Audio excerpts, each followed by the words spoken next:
যুবকଙ୍କୁ ପନିକିରେ ହାଣି ଫିଲ୍ମ ଷ୍ଟାଇଲରେ ଆକ୍ରମଣ କଲେ ଦୁର୍ବୃତ୍ତ। ରାଜ୍ୟରେ ଭୟଙ୍କର ପରିସ୍ଥିତି, ଆଇନ ଶୃଙ୍ଖଳା ବିପର୍ଯ୍ୟସ୍ତ।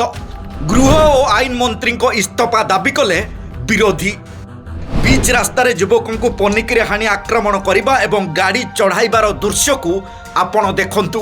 କେମିତି ଅପରାଧୀମାନେ ସର୍ବସାଧାରଣ ସ୍ଥାନରେ ଏଭଳି ଅପରାଧ ଘଟାଇ ଫେରାର ହୋଇଗଲେ, ଯାହା ରାଜ୍ୟର ଆଇନ ଶୃଙ୍ଖଳା ପରିସ୍ଥିତି ଉପରେ ଏବେ ପ୍ରଶ୍ନବାଚୀ ସୃଷ୍ଟି କରିଛି। ପୁରୀ ଜିଲ୍ଲା ସତ୍ୟବାଦୀ ନିର୍ବାଚନ ମଣ୍ଡଳୀ କଣାସ ବ୍ଲକ ଅନ୍ତର୍ଗତ ଗୋଲା ବଜାର ମାଛ ମାର୍କେଟରେ 3 ଜଣ ଦୁର୍ବୃତ୍ତ ଫିଲ୍ମ ଷ୍ଟାଇଲରେ ଯୁବକଙ୍କୁ ଗୋଡ଼ାଇ ମାଛ କଟା ପନିକିରେ ହାଣିବା ଏବଂ ପରେ ଦୁର୍ବୃତ୍ତମାନେ ଯୁବକଙ୍କ ଉପରେ ଗାଡ଼ି ଚଢ଼ାଇ ଦେବା ଘଟଣା ରାଜ୍ୟ ତଥା ଦେଶରେ ଭୟଙ୍କର ପରିସ୍ଥିତି ସୃଷ୍ଟି କରିଛି। ଦୋକନ୍ଦା ଗ୍ରାମର ଇଲୁ ଭାରିମଲ ନାମକ ଯୁବକଙ୍କୁ ଦୁର୍ବୃତ୍ତମାନେ ପନିକିରେ ହାଣି ରକ୍ତାକ୍ତ କରିଦେଇଛନ୍ତି।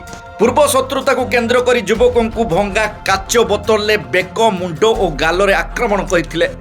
ଯୁବକ ଜଣକ ରକ୍ତାକ୍ତ ଅବସ୍ଥାରେ ଜୀବନ ବଞ୍ଚାଇବା ପାଇଁ ଯୁବକ ଜଣକ ଥାନା ଭିତରେ ପଶି ଗୁହାରି କରିଥିଲେ।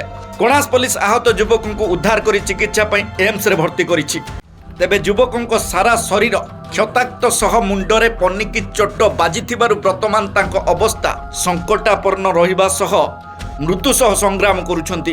ଅନ୍ୟପକ୍ଷେ ଅପରାଧୀମାନେ ଘଟଣାସ୍ଥଳରୁ ଫେରାର ହୋଇଯାଇଥିବା ବେଳେ ଆହତ ଯୁବକ ଓ ଆକ୍ରମଣକାରୀଙ୍କ ନାମରେ 6ରୁ ଉର୍ଦ୍ଧ୍ୱ ଅପରାଧିକ ମାମଲା ରହିଥିବା ପୋଲିସ ସଫେଇ ଦେଇ ଖସି ଯିବାକୁ ବସିଛି। ଅପରାଧୀଙ୍କୁ ଧରିବା ପାଇଁ ପୋଲିସ 3ଟି ସ୍ୱତନ୍ତ୍ର ସ୍କ୍ୱାଡ୍ ଗଠନ କରିଥିବା କହିଥିବା ବେଳେ ସାର୍ବଜନୀନ ସ୍ଥାନରେ ଏପରି ଅନିୟନ୍ତ୍ରିତ ବର୍ବରତା ଆଇନ ଶୃଙ୍ଖଳା ପରିସ୍ଥିତି ଉପରେ ଗମ୍ଭୀର ଚିନ୍ତା ସୃଷ୍ଟି କରିଛି।